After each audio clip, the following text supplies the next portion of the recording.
सबसे बड़ा रेडियम होगा और ये बढ़ता जाता है एटॉमिक रेडियस, ठीक है। अब हम फर्दर मूव करते हैं थर्ड ए ग्रुप में, ठीक है।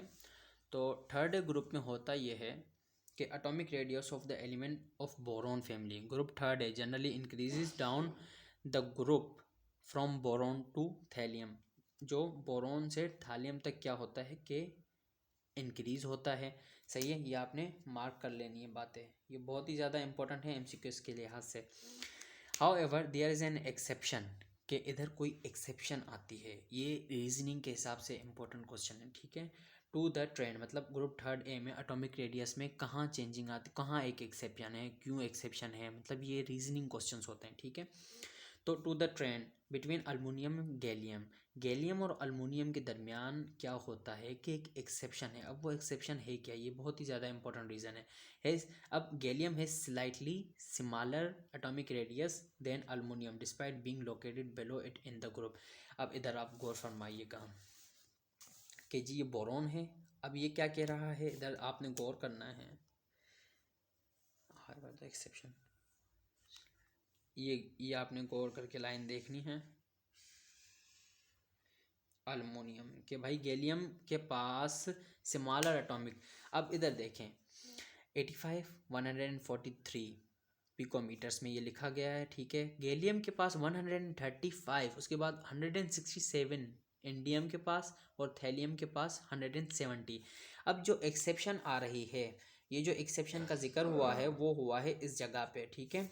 तो होता क्या है कि अब यहाँ से यहाँ साइज बढ़ता जा रहा है और इंक्रीज होता जनरली जैसे बढ़ा था किधर 1A और सेकेंड ए में, ठीक है। लेकिन डिक्रीज क्यों हो रहा है, ये एक्सेप्शन है। ये एक्सेप्शन इस वजह से है, ये मैंने जब हम मूव करते हैं नीचे तो इस अल्मोनियम तक डी सबशेल नहीं होता, लेकिन जब हम गैलियम पर जाते हैं तो यहाँ पे डी सबशेल भी आता है, ठीक है। शेल नंबर इंक्रीज होता है तो लाजमी बात है सबशेल भी इंक्रीज होंगे, ठीक है ना।